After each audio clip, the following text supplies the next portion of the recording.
Plandemic. Have you seen it?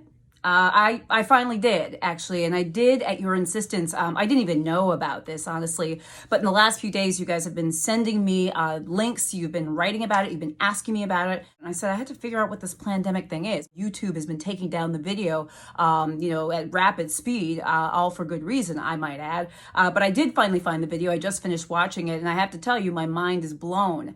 Not in the good way, though. Not in the, wow, mind blown, amazing. No, mind blown, disappointing. I'm disappointed, okay? Because when mistruths and untruths are spread, it does us all harm. There are many things that were said in that video that are false. There were many things in the video that are untrue, even downright dangerous. There was only one perspective given in that video, one perspective from one doctor. Yeah, there were anecdotes from other people and other video snippets and things like that. But where were the other voices to hear what they had to say? I don't buy that video. And you shouldn't either. And you might say to me, well, Dr. Jen, well, why are you saying that? How can you say that? How can you say it's false? Prove it to me. I don't think it makes any sense for me to go through point by point and tell you what's false and why it's false. You know why? Because you can do that on your own. There's plenty of great information out there that actually debunks Plandemic, talks line for line what the problem is with the different statements. Also talks about the past and the history of the physician in the video and other aspects of it. I'm going to give you the charge of looking up that stuff because, by the way, for every piece of information that we get, we all should be critical consumers. We should never just believe anything and everything that we see or hear. So if you saw a Plandemic, first thing you should be doing is you should be looking to see, gosh, does this make sense? Is this true?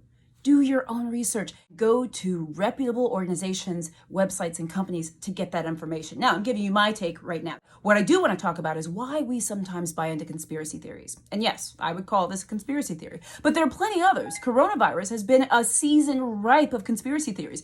I just reposted my video on 5G. 5G, huge conspiracy theory, right?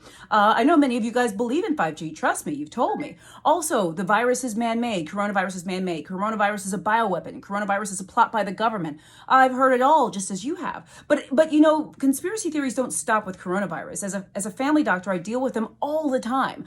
Every time I offer a vaccine to a patient, I oftentimes hear things like, well, don't they cause autism? Well, aren't vaccines harmful? By the way, vaccines do not cause autism. Vaccines actually save lives, and vaccines are very safe. I know you guys are going to tell me what you think about this because many of you don't believe in vaccines. But my point being is, conspiracy theories are often rampant. Now, let's talk about why that is and what we can do about it. So I did a little digging, actually, and I thought this was really interesting. Some of the reasons why we might buy into, believe, or even give some credence to conspiracy theories. Why do we even give them any time?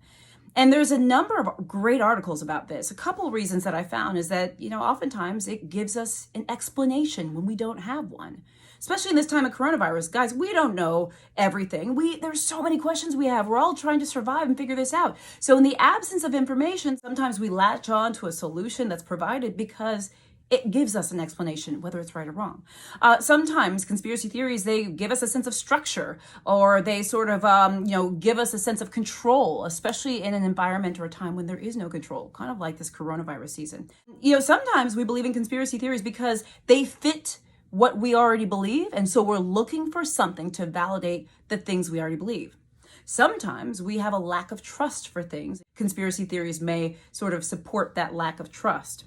Sometimes we're simply looking for a unique explanation. We want something different. We want something a little spicier. Sometimes we believe in conspiracy theories because we don't apply critical thinking skills. Now, this one, guys, is very important.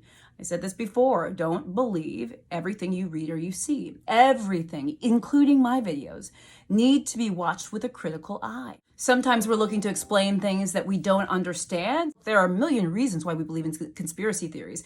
There are a million more than this, by the way. These are just a few that I took from psychology articles and other articles on the internet. What's most important during this pandemic and at any point of our lives is that we stay as safe and healthy as possible.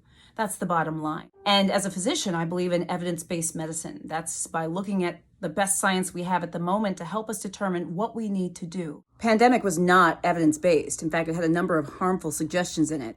All the talk that we do about conspiracy theories surrounding coronavirus takes away from the energy we could be putting into talking about coronavirus and how to continue to stay safe. So my guidance and my recommendation is that we refocus the dialogue back to what we know is true and what we're still looking to find out, and focus on how to stay safe, because honestly, that's what's most important, right? Guys, I'm Dr. Jen Caudle. I hope this was helpful, and I'll see you soon.